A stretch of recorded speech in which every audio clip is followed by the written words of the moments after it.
What is going on, guys? DBG here. In this video, we are going to be talking about the top 10 power forwards in NBA 2K21 MyTEAM. Before we get on to the stuff in this video, just rest in peace, Kobe. It's hard to believe it's been a year. Obviously, a person that, while I doubt any of us knew him personally, had made a massive impact in so many people's lives, whether bringing us enjoyment from watching him play, whether bringing inspiration from his work ethic, his mentality, or even just watching him become a great father after he retired. An absolutely tragic event, and rest in peace to Kobe, because obviously there's going to be a lot of tributes and stuff today. Even if 2K did put out content about it, I'm so happy they didn't. Even if 2K did put out content about Kobe, there was absolutely no chance I was going to. I have no problem with people making videos about him. Just today, I did not feel it was the right day to do it. So, well, just in general about future Kobe cards, but I just didn't feel like today was the right day to make content. So, in a way, I'm kind of happy that 2K didn't release any of it. So, now we're on to the power forwards. So, the position's kind of weak, can't lie. It is kind of weak. When you're looking even at the, say, Amethysts, you got Sean Kemp, who's pretty good. Diamonds, there are a few good ones. And, yeah, so cards that did not make this list that were kind of close. George McGinnis would have been, close to the end of the top 10, can't lie. Aaron Gordon was close to making the list. I was considering Aaron Gordon.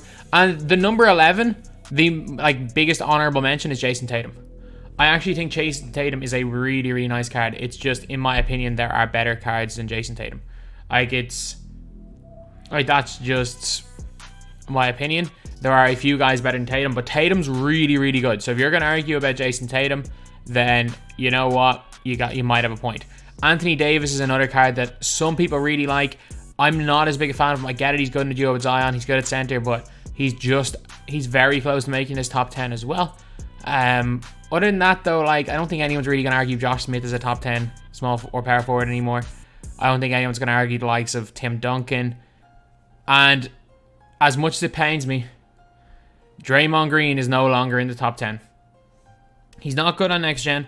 And on current gen, I mean, the guy is now just gets eaten alive. He's still usable. His release is unbelievable. And I'm telling you right now, when Draymond Green gets a power forward card, or gets a pink diamond or an opal card, and he gets base 12 on quick, I am telling you it's going to be one of the best power forwards in the game because of player build. But this Draymond Green, as much as I love him, he's just not quite it anymore.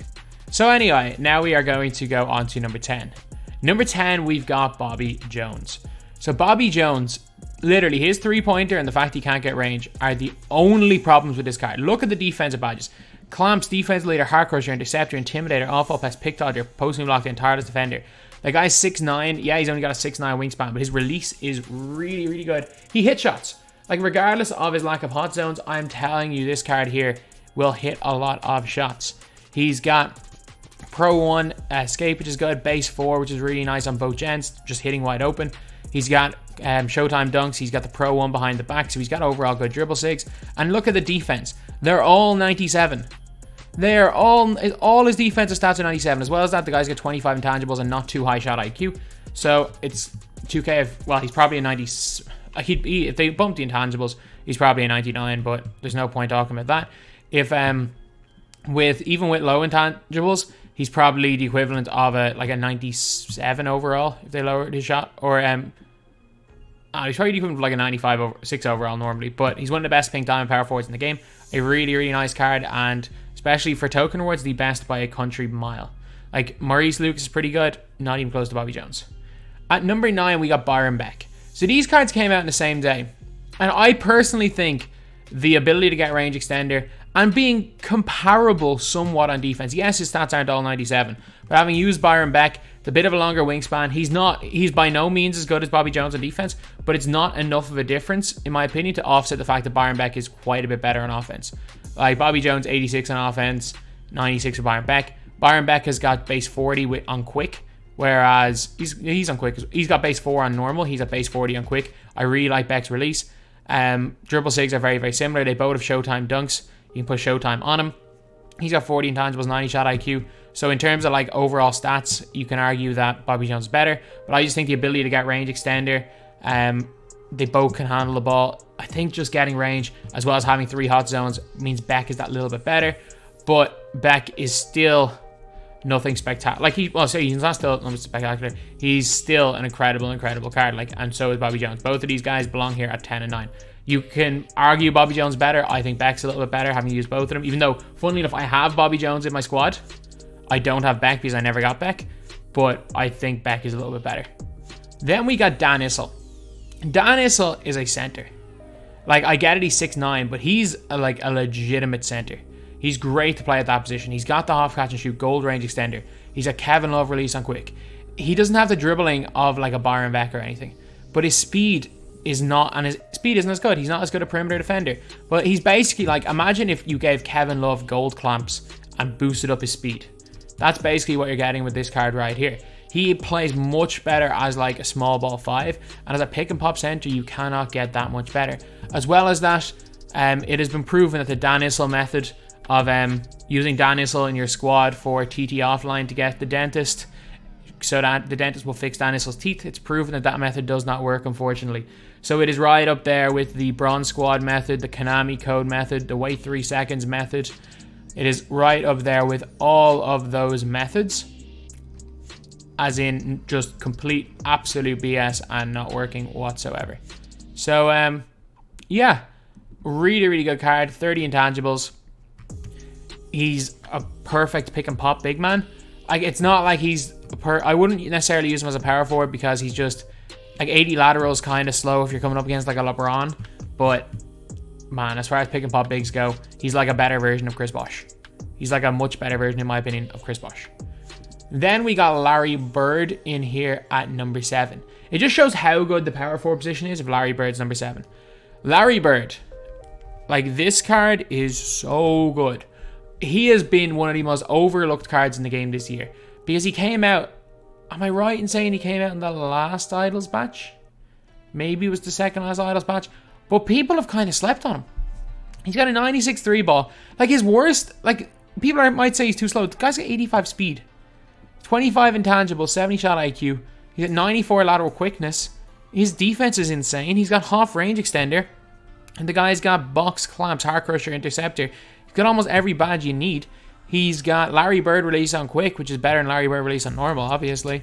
Good length, can play at the 3. Has got good dribble sigs, good escape, good behind the back. He's also just a crazy underrated card. Like, no doubt about it, Larry Bird is one of the most underrated cards in this game. He's kind of expensive. I'm pretty sure he went just over 100k when packs all went down, when the market crash happened. But like, with Larry, you are getting a more than good enough defender, good length, and an elite shooter. Is he as good? Like, is he as good as Granger? Debatable, but he's really good. I don't think he's as good as Granger. I think Granger's significantly. I think Granger's a beast, but you just never, like, some people definitely argue Bird over Granger. Then we got Zion. And if we're talking current gen, Zion's just different, man. I don't like him on next gen. I'm going to say that. And I was very tempted to put Zion. I actually, initially, when I made this list, had Zion Williamson above these 3. I had him behind Larry Bird. But on current gen, I think I'm still taking Zion over him. Like, the animations he gets, how wide his player build is. There is a set meta on current gen. I'm saying it right now. On next gen, not only, like, you might say nobody's found the meta, but there are, basically everything is OP. And I'm one of those people where it's like, if everything's OP, nothing's OP. Like, on next gen, you're seeing some people have so much success using plays. You're seeing the stick gods having success. You're seeing the Ben Simmons cheesers having success. You're seeing the post guys having success. You're seeing people like play bully ball with Zion and having success. So that is one of the reasons I love next gen. But I will say it. There are 384 overall Zions, really. But I will say that this Zion Williamson on current gen is fantastic, mainly because of the fact he's got base 29. Base 29 is one of my favorite releases in the game. If he had base 29 on next gen, he might be higher, but nah, he's in here at number 6. Number 5, we got Antoine Jameson. This is a card that a lot of people will have higher, but for me, he's at number 5.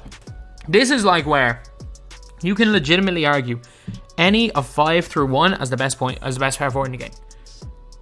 Oh, Jameson's got good height, good wingspan. His stats aren't great. They're really not. Like, these stats remind me very much of NBA 2K20 Lamar Odom.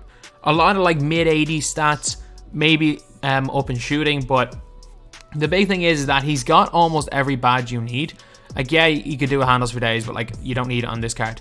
He's got everything he needs for his role. He's a more than competent defender. Like, he's a Byron Beck level defender. He's also a better offensive player than Beck. His dribbling is good. He dunks the ball moderately well. He's got good length, and the big thing is the Dante Exum base. The Dante Exum base is so good, they won't even give it to Dante Exum. It is so good, they will not even give it to Exum.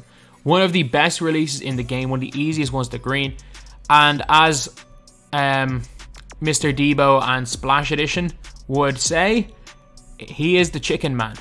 Antoine Jameson, you can have it. Like, if you can green better with him than anybody else. You can actually make an argument that Antoine Jameson is the number one power forward in the game. And if that's your opinion, I'm not going to argue. But for me, he is number 5. At number 4, we got badged up Andrei Kirilenko. I think he's very similar to Jameson, except for the fact he's just a better defender and is better length. Like, I think AK's defense is just next level. He's got that half clamps, and as well as that, I don't know what it is. Does he have good tendencies? Yeah, he's got good tendencies with good length. He just feels so nice on the defensive end. He's one of the people that I hate coming up against because he will clamp me up. And I've hated coming up against him since 2K19. 88 speed, 88 acceleration, like very, very similar again to a Jameson. Obviously, his inside scoring is not going to be quite as good. He's got unbelievable defense. That's like borderline Bobby Jones level defense.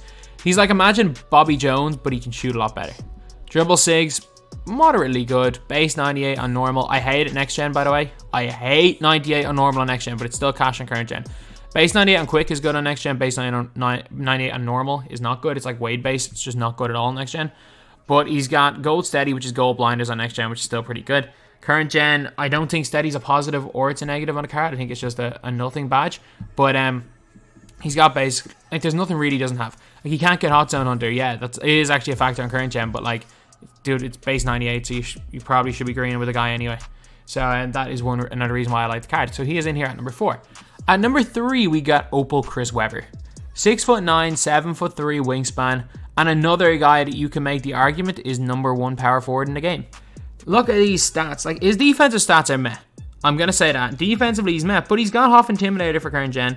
He's got half Rebound Chaser, which makes a massive difference on current gen, a little bit on next gen. He's got Clamps, got Heart Crusher. Yeah, you got to give him Interceptor. You got to give him Range Extender. But he's got 87 speed, 94 3-ball, really good inside scoring. And the big thing with him is he's got Kemba base. I love Kemba base. Like, it's one of my favorite in the game. He's got the Pro 1 escape, Pro 2 behind the back. He's got really good dunking. He is a fantastic card. And for me, it's just the jump shot which kind of separates him. Like, Kemba base, when he didn't have Kemba base and he just had his normal base 22, he had his normal James Worthy release. Not many people were hyped. And even though people love base 22, the upper is just broken. Like, normally, this is what I will say. The base affects whether you can get a shot or not. The upper affects whether you're going to be able to time the shot. Like, for example, it was very difficult last year to shoot with Jerry Lucas, who had Wade base because he threw a chest pass shot, so nobody knew how to time with him. However, people with really good uppers, they were easy to green, but obviously it's a lot easier to get off a shot with a faster base. That is my kind of theory about it.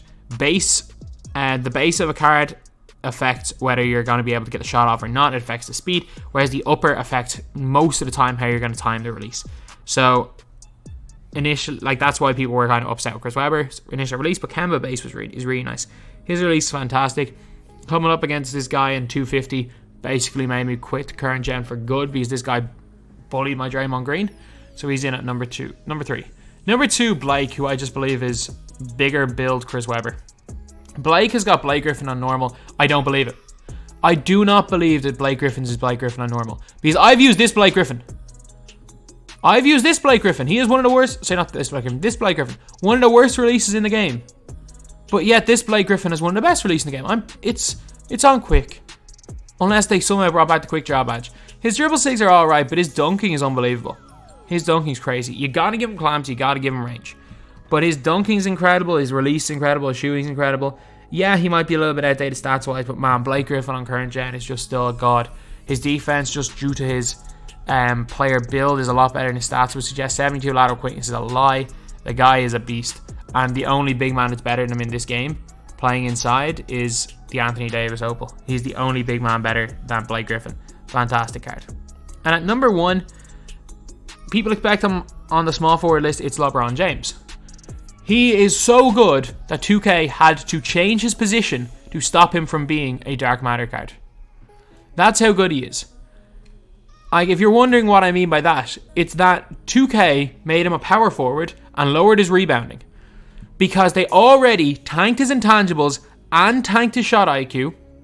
2 stats that 2K tanked to bring down an overall. And then it still wasn't enough to bring down the overall LeBron James, so they had to tank his rebounding and change his position. It's like what they did last year with Pink Diamond Paul George. They gave him like 50 block rating and like 50 rebounding and made him a power forward, but they juiced up every other stat. He is so good that they had to change his position to a power forward just to keep him at a lower overall. It's a little bit like DeMar DeRozan in current rosters. If you change DeMar DeRozan's position to 2 guard, he goes up like 3 overalls. But yeah, so range extender gold. A lot of people read like, why not Hall of Fame? It's still brilliant on gold. He's got quick first step, Hall of Fame, gold clamps. Basically, the guy's got every badge. Like, how many badges does he not? Like, he's got 62 badges. Like, he's literally got 62 badges. The handles for days is the only important badge he doesn't have. Like, if you want to play him a power forward, yeah, give him rebound chase. If you want to play him a small forward, it doesn't matter. If you're on next gen, you're going to want to give him blinders. Like, pick and roll doesn't matter, teardropper doesn't matter, deep hooks doesn't matter, dream shake doesn't matter, box doesn't matter if you're playing a small forward, pickpocket kind of matters. But like, he's got basically every badge. Like, literally, he's got 62 of like, what's it, like 4, 6, 8, 12, 62 out of 74 badges.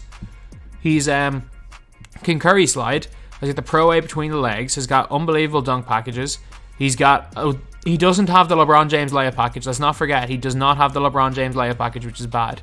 He's also got LeBron James release on quick, which on current gen is bad. On next gen, it's one of the best releases in the game. So LeBron James is probably the best card in the game on next gen. On current gen, he's somewhere around 6 or 7 in the game, I'd say. But still, LeBron over Blake, no question about it, as the number 1 power forward in NBA 2K21 MyTEAM. So anyway, that is the video. The list: 10 Bobby Jones, 9 Byron Beck, 8 Dan Issel, 7 Larry Bird, 6 Zion Williamson, 5 Antoine Jameson, 4 Andrei Kirilenko, 3 Chris Webber, 2 Blake Griffin, and 1 LeBron James. So yeah, that is pretty much it. These are my top 10 power forwards in NBA 2K20 on my team. That is the video. I'm going to go off to watch Leeds play and hopefully watch Leeds beat Newcastle and finally get another win under our belt. And yeah, that's it. That's the video. Thank you guys for watching. Please like, comment, and subscribe.